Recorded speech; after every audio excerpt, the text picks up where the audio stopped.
city you consider as home is never so attractive as when you return to it after long and difficult times in other parts of the world.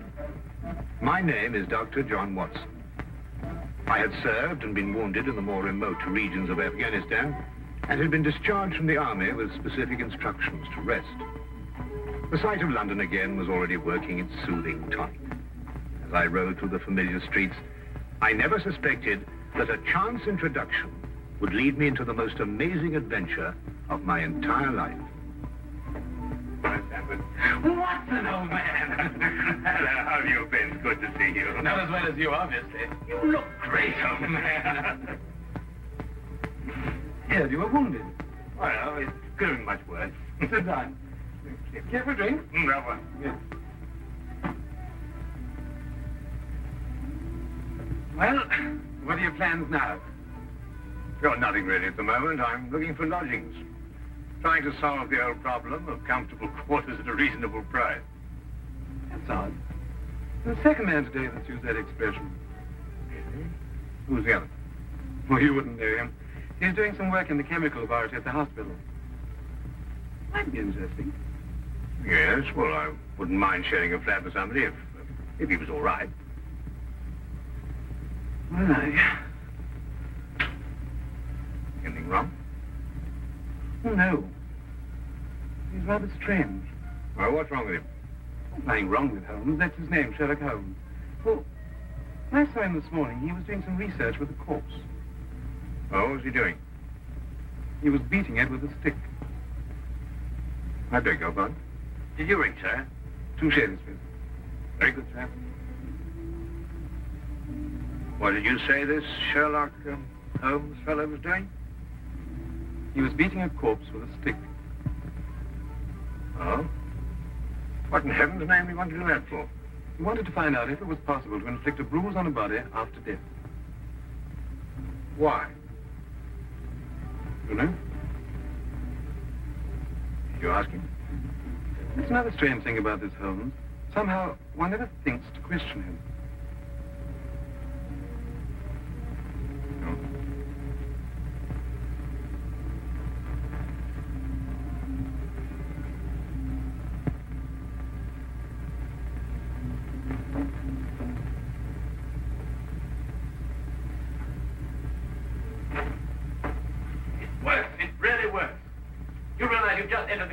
In the history of forensic medicine. You're Dr. Watson? Yes, I am. What works? Foolproof test for hemoglobin. You realize what this means, of course? No, I don't. You must be Sherlock Holmes. It will create a revolution in criminal investigation. Yes, I'm Holmes. How did you know I was Watson? Because you've just come back from Afghanistan. How do you do? How you do? How did you know I just come back from Afghanistan? Well, it's written all over you. The problem has generally been that a man is suspected of a crime months after the crime is committed.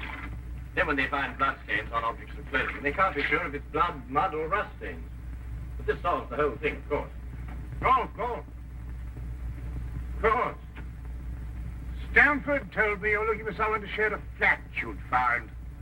You know, if this test had been in existence a year ago, it would have meant that Von Bishop of Frankfurt would most certainly have been hung. And that goes for Mason of Bradford, Muller, and O'Fay, naturally. Naturally.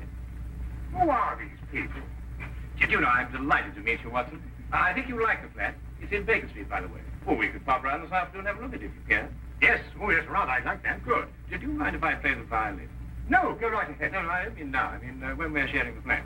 Oh, no, of course not. I like a bit of good music. Oh, good. I'm not very good. Oh. Tell me, Holmes. Yes. How did you know I just got back from Afghanistan? Well, it's obvious. Now, that's what you said before. It's a bit obvious. You're a doctor, that much we know. But with the air of a military man, therefore an army doctor. You've acquired a sunburn. I know it's not your natural color because your wrists are white. Your eyes tell me that you've recently been ill. I'd say some sort of tropical fever. You use your left arm stiffly as though you've sustained a wound. Now the problem becomes, where would an army doctor have contracted a fever, sustained a wound? The answer, my dear Watson, is in the present campaign in Afghanistan, naturally. Naturally. Of course, it's obvious. Naturally. Weeks examined the rooms at 221B Baker Street that afternoon and promptly moved in on the following day. I had, at this point, known Sherlock Holmes for only 24 hours. But the man's fantastic powers of perception, coupled with the almost unpredictable personality I'd ever encountered, kept me in a state of constant surprise when I wasn't being shocked. It was unbelievable the things he knew and the things he didn't know. Oh, really, my dear Holmes, you mean to tell me you didn't know that the Earth moved around the sun? Really? But every school child knows that. Well, now I know it, too. And I shall promptly proceed to forget it. But why? Yes. Why? Why should I remember it? Well, because it's a natural phenomenon. Well, is it important? Does it affect us? If you tell me the Earth went round the moon, would it make any possible difference to our way of life? Well, you put it that way, no. Then it's useless information, and I shall do my best to forget it. I advise you to do the same. At times, I thought the man was joking and simply having a bit of fun at my expense. But I soon learned that he was in dead earnest. I also, unknown to him, made a brief classification of the man's knowledge.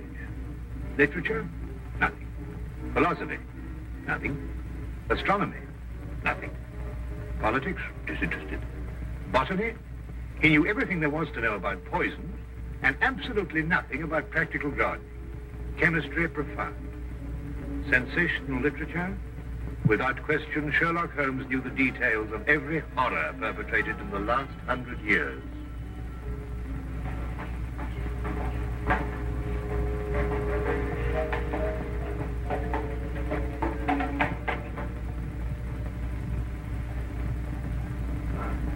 I believe we have a visitor. Really? Who's coming here? I believe so. I would also say he's a retired sergeant of Marines. Oh, you know the man? I've never clapped eyes on him before in my life.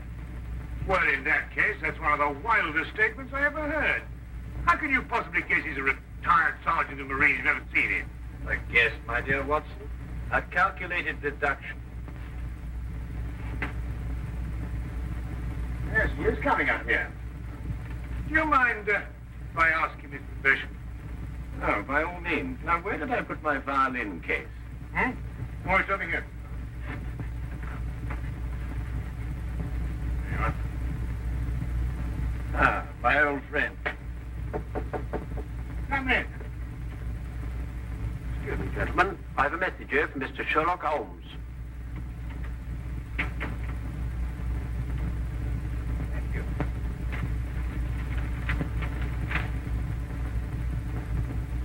Excuse me. Sir? Do you mind telling me your occupation? Not at all, sir. I'm a civil servant employed by the police department. Thank you. I just wondered. Not at all, sir. How long have you been with the police department? Just a year, sir. Before that, I was a sergeant in the Marines. Good day, gentlemen. How did you know? An interesting letter, Watson. A very interesting letter. Perhaps you'd like to come with me. Where? To catch a murderer, of course. Of course.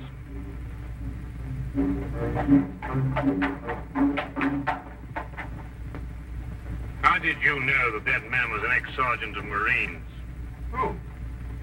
A messenger from the police.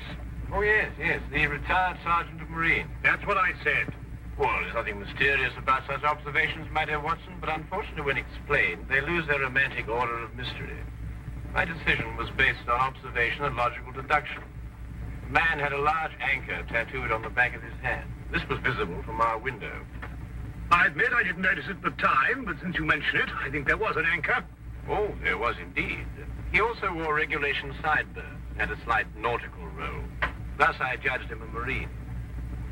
Oh, guess, I grant you, but only a refinement of guesses one makes every day. Don't be so disgruntled, Watson. Test your own powers of observation. We are entering the perfect situation.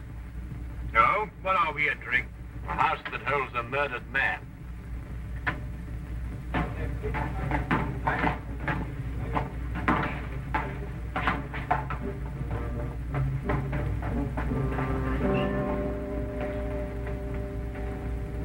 Inspector Lestrade inside. Yes, sir. May I have your name, please? Yes, Sherlock Holmes. This is Dr. Watson. Oh, that's quite all right, sir. Inspector Lestrade gave instructions to admit you. Oh, good. Oh, by the way, has the body been removed? No, sir, but the medical examiner's just called. Oh, thank you. Let's hope they haven't moved things about too much. The police forces of the world seem to have an organized science of messing things about. Oh, I wouldn't say that, Holmes. Now then, move along there, everybody. Move along. There's nothing to see today. I don't know. I swear I don't know. I tried to help him. Don't you believe me? I had to do what I could. It was instinctive. Instinctive for a woman like you to commit murder. That's not true. You know it's not true. I know you hate me, but you can't believe I'd do a thing like this. Yes, I can, and I do. She's a murderess.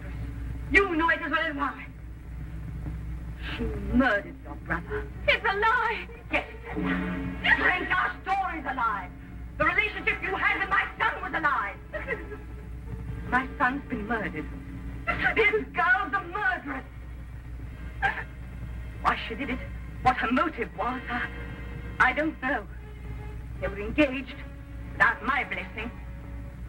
I can only be grateful that she gains nothing by her crime. Your duty now is to convict her. Just a moment, please.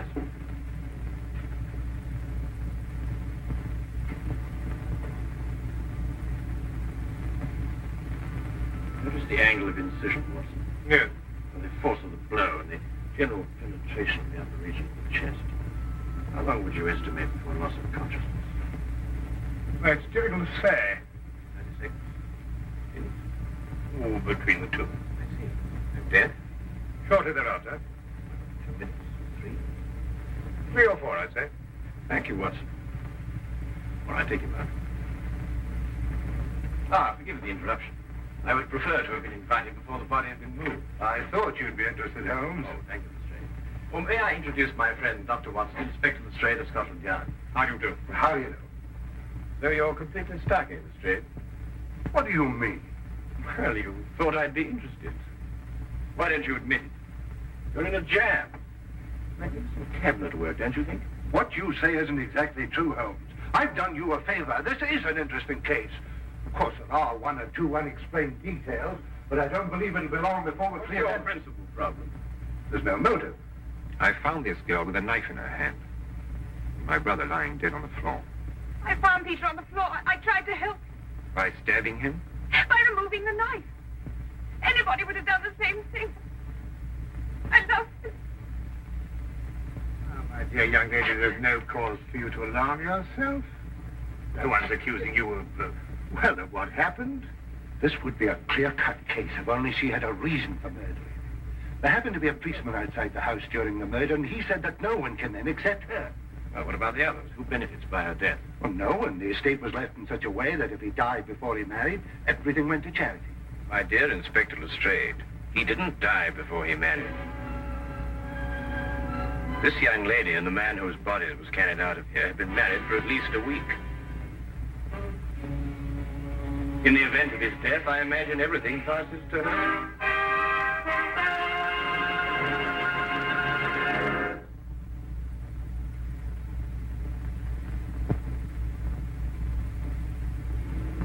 And now we return to the case of the Cunningham heritage. How did you know they were married? Weren't you?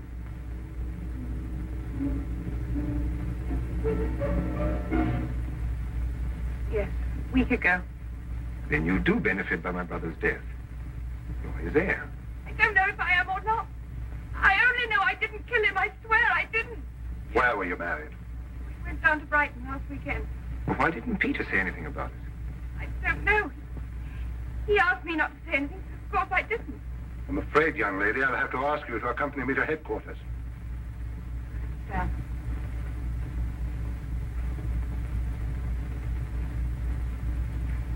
Inspector, I think I should tell my mother. Oh, yes, of course. Tell me, Holmes, how did you know they were married? Well, the man's hands had the remains of a sunburn and the fading marks of a narrow ring, but not as yet that indentation of the finger a ring generally leaves. A weekend in the sun at Brighton explains the whole thing perfectly. I didn't notice these things. Yes, I know. The young lady's hands were also sunburned, and to the same degree. Then the case is solved. Yes, it would appear so, wouldn't it?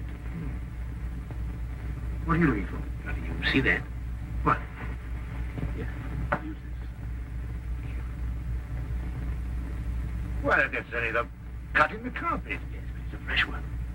Yes, but what does it mean? That's a good question. You stop looking for clues now, Holmes. Oh, you've solved the case then? Completely. Oh, splendid. Seems this girl had a record. 9 months in the woman's prison in Holloway, from the 21st of February, 1892, to the 21st of November, 1892. She was employed as a governess and convicted for stealing £300 from her employer. It's quite true. I knew you'd find out sometime. I made a mistake 5 years ago, but I paid for it. But Peter knew all about it before we were married. I never tried to hide it from him. You didn't know what else you had in mind. I had nothing else in mind except that I loved him. I'm afraid I must ask you to go with the officer, miss. Rather, madam.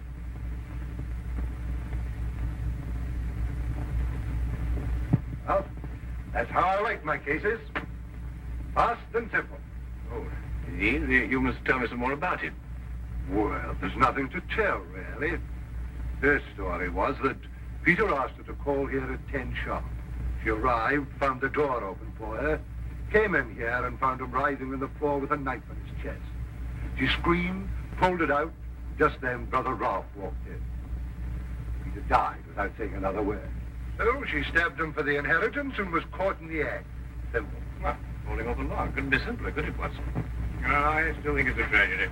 Yes, but my job, Dr. Watson, we run up against it all the time. Yeah? No, thank you. Well, I suppose you've had some amazing adventures.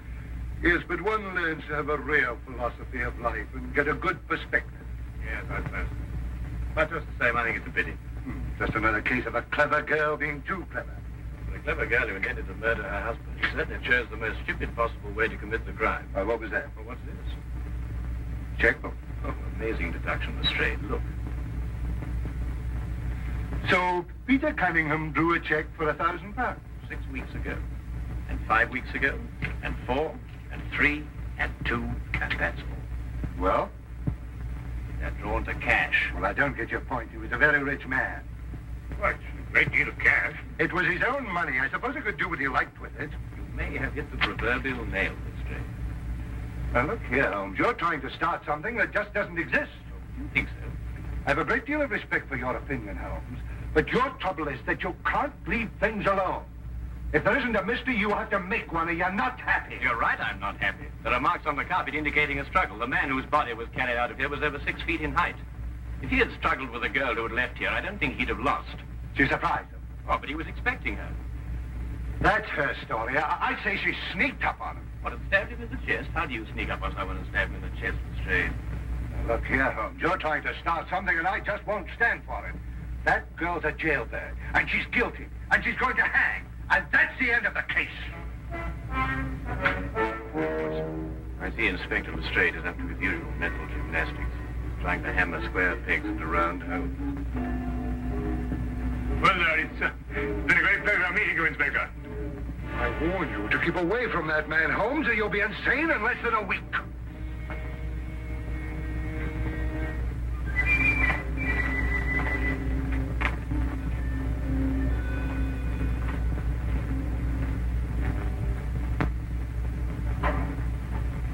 What time is it?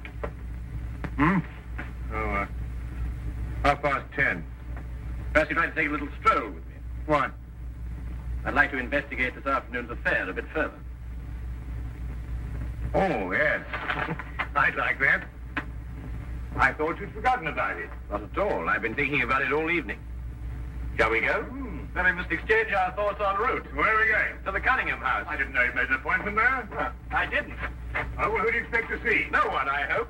Well, I'm terribly sorry, Holmes, but I don't understand what you mean when you say you want to go to the Cunningham house.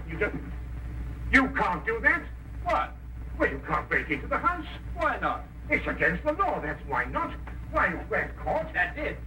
What is? If we're caught. But that makes no difference. It makes no difference at all. The thing is, if we're caught, it's against the law.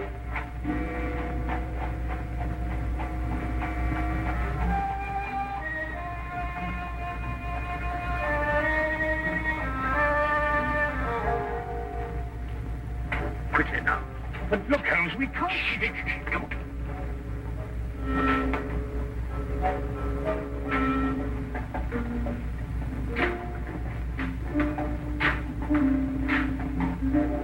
Good evening, Inspector. Good evening, Sergeant. Everything all right? Yes, sir? I just thought Sherlock Holmes might have dropped by. Where'd you get the key? The key's a burglar's too. A burglar's too? Street clear? Yeah.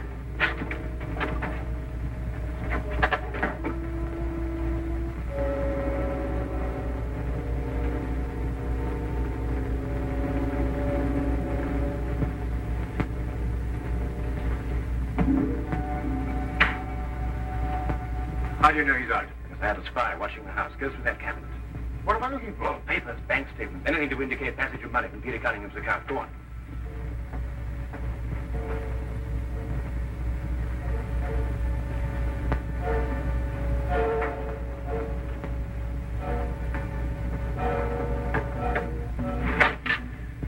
It's absolutely ridiculous. Looking for something and you don't know what in order to catch somebody and you don't know who. Quite ridiculous. Nothing over my side. Keep looking. Who do you think's got it? Whatever it is we're looking for. Why did Peter Cunningham try to hide the fact of his marriage? A week or a month put the main indifference as far as his mother was concerned. She would never have consented to his new bride anyway.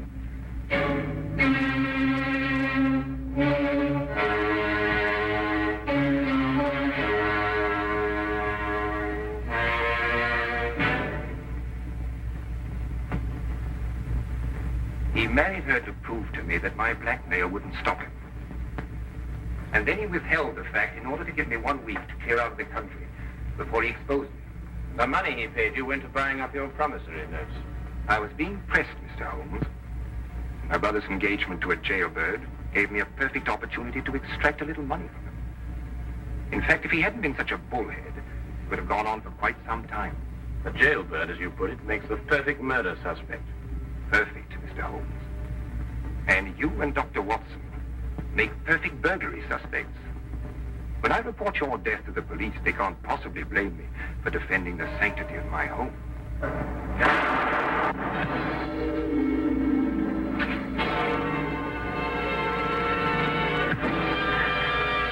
Well done, Watson. Oh, I could have done a bit better. It was my bad shoulder. Quite all right, Watson. Think no more about it. So that's our murderer. Yes, the only possible one, of course. Only a man could have struck that blow.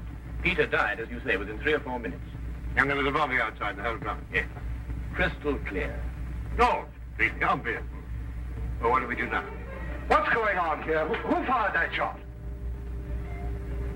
We will sit with the good inspector, and with the aid of our evidence, a bit of logic, and a few simple diagrams, we will endeavor to convince him that night follows day, and that 1 and 1 inevitably makes 2. How did you two get in here anyway? Now, Inspector, calm yourself, calm yourself, calm. Sit down. Now, there's a good friend to sit right here. Now, you see, we have a great deal to talk about.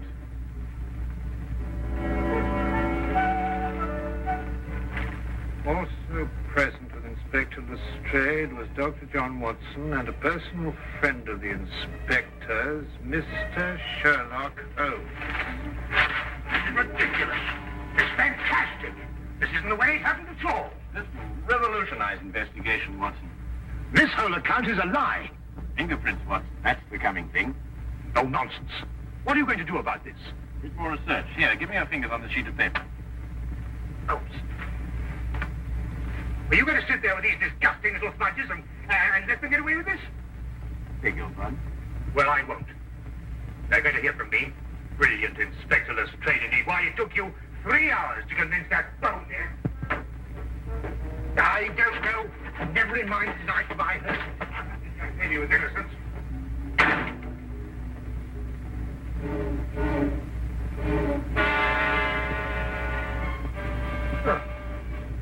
I wonder if he got more than a shoulder wound in Afghanistan.